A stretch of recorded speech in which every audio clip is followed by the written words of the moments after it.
Hello, જાગુસ kitchen જર્નીમાં આપ સૌનું સ્વાગત છે. ફ્રેન્ડ્સ, આજે આપણે બનાવશું એકદમ ઓછા જ ઇન્ગ્રીડિયન્ટ્સથી અને એકદમ સરળ અને એકદમ ક્રિસ્પી અને ટેસ્ટી એવા આટા ઢોસા.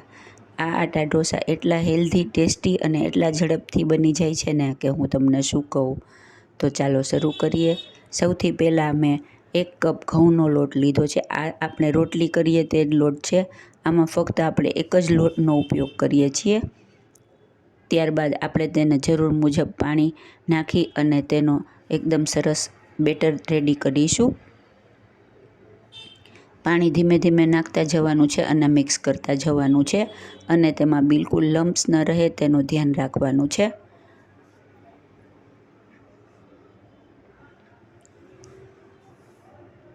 ફ્રેન્ડ્સ, આ ઢોસા એટલા હેલ્ધી અને એટલા ટેસ્ટી બને છે ને, અને ઘઉંનો લોટ તો આપણા ઘરે હોય જ, એટલે એકદમ ઝડપથી અને જ્યારે ખાવાનું મન થાય ત્યારે બનાવી શકાય છે. આમાં કાંઈ રેસ્ટ આપવાનો કે એવો કાંઈ ટાઈમ નથી. એમનેમ ઝડપથી ફટાફટ બની જાય છે. જુઓ, આપણને આવું બેટર જોશે. આપણા બેટરની કન્સિસ્ટન્સી આપણે આવી રાખવાની છે. એકદમ સ્મૂથ અને ફાઇન બેટર રેડી કરવાનું છે.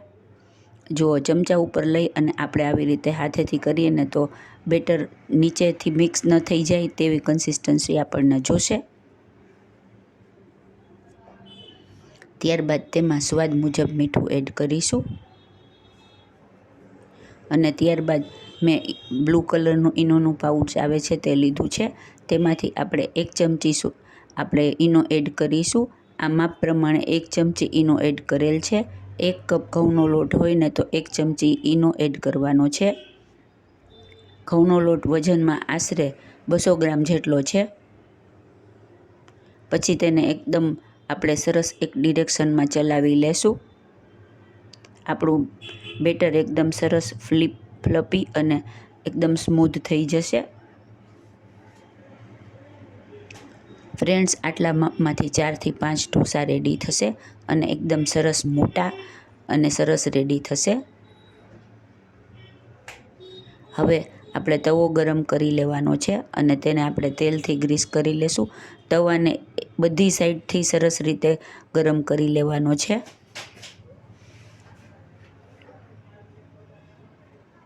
એક સરખો તવો ગરમ થઈ જવો જોઈએ. ત્યારબાદ આપણે તેમાં પાણી છાંટકીશું. ફ્રેન્ડ્સ, આ ઢોસામાં આ ક્રિયા કરવી ખૂબ જ જરૂરી છે. ત્યારબાદ આપણે તેને એક કપડાથી લૂછી લેશું અને ગેસ ધીમો કરી નાખવાનો છે અને તાપનું ટેમ્પરેચર એકદમ સરસ રીતે મેન્ટેન કરવાનું છે. નહીંતર આપણો ઢોસો આપણે જ્યારે તે બેટર રેડીશું ને તો ભેગો થઈ જશે. હવે આપણે આવી રીતે બેટર રેડી દેવાનું છે.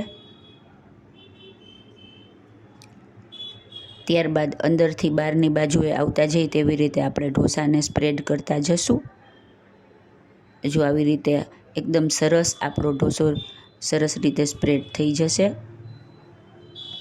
ફ્રેન્ડ્સ, તમે જ્યારે પાણી છીટકો ત્યારે ગેસ ધીમો કરી નાખવાનો છે. હવે ઢોસો તમે પાથરી દો ને એટલે તરત જ ગેસને ફાસ્ટ કરી નાખવાનો છે અને આવી રીતે ઉપર બ્રાઉન થઈ જાય ત્યારે આપણે તેમાં તેલ અથવા તમે બટર લગાડવું હોય તો તે પણ લગાડી શકો છો. આવી રીતે આપણે તેલ લગાડી દઈશું. ત્યારબાદ મેં જે શેઝવાન ચટણી આવે છે ને તે લગાડેલી છે. તમે તમારા કન્વિનિયન્ટ પ્રમાણે કાંઈ પણ લગાડી શકો છો અથવા પ્લેન પણ સરસ લાગે છે. જુઓ, એની મેળે જ ઢોસો તેની એજ છોડી દેશે અને એકદમ સરસ રીતે ઉથલી જશે. હવે આપણે તેને આવી રીતે વાળી અને લઈ લેશું. આપણો એકદમ બ્રાઉન અને એકદમ ક્રિસ્પી ઢોસો રેડી થઈ ગયો છે ને એકદમ જોરદાર. હવે આપણે બીજો ઢોસો રેડી કરી લેશું. ફ્રેન્ડ્સ, જો તમે મારી ચેનલ પર નવા હો તો મારી ચેનલને સબસ્ક્રાઈબ જરૂરથી કરજો અને બાજુમાં રહેલ ઘંટડીને દબાવી દેજો જેથી મારી નવી રેસીપીનું નોટિફિકેશન સૌથી પહેલાં તમને મળે. જો આવી રીતે આપણે ફરીથી પાણી છટકી અને કપડાથી લૂછી લેશું. આ સ્ટેજે ગેસ ધીમો કરી દેવાનો છે અને ઢોસો પાથરી અને પછી તરત જ ગેસને ફાસ્ટ કરી દેવાનો છે.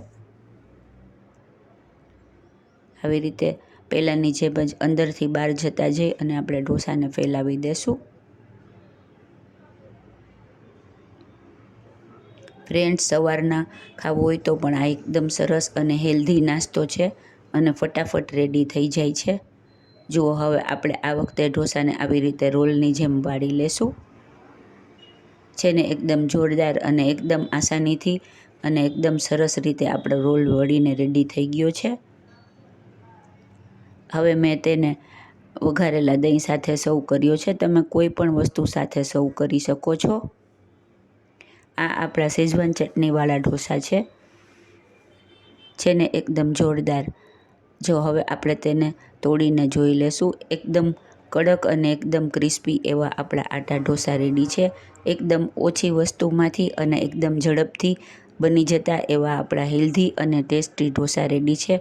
આમાં તમારે આથો લાવવાની કે પલાળવાની કે કોઈ પણ જાતનો તામઝામ કરવાની કે કાંઈ ઝંઝટ નથી. એકદમ ઝડપથી અને એકદમ સરસ બની જતા આટા ઢોસા રેડી છે. ફ્રેન્ડ્સ, જો તમને મારી રેસીપી પસંદ આવી હોય તો મારી ચેનલને લાઇક, શેર અને સબસ્ક્રાઈબ જરૂરથી કરજો. ધન્યવાદ.